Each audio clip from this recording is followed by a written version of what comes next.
మనిషి బతుకంటే గిట్లుండాలి. బతికితే గీసార్ లెక్క బతకాలి.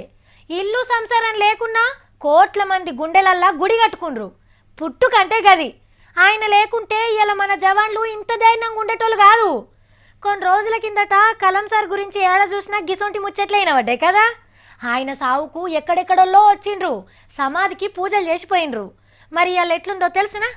5 నెలల కింద కలాం సార్ సమాధి కాడికి తీర్థానికి పోయినట్టే పోయినరు పబ్లిక్ లీడర్లు. కానీ ఇప్పుడు చూడుండ్రి, ఆవులు కుక్కలు తిరుగుతున్నాయి, గచ్చు గచ్చు గలీజ్ గలీజ్ చేస్తున్నాయి. ఈడ కలాం సార్ సమాధి ఉన్నదని కూడా మర్చిపోయినట్టున్నారు లీడర్లు, ఆఫీసర్లు. కలాం సార్ అది, కలాం సార్ ఇది, ఆయన మాకు ఆదర్శం, ఆయన ఆశయాలు ముంగటికి తీసుకుపోతాం, ఆయన పేరును నిలబెడతామని శిల్క పలుకులు పలికిన లీడర్లు ఏమైంది ఇప్పుడు?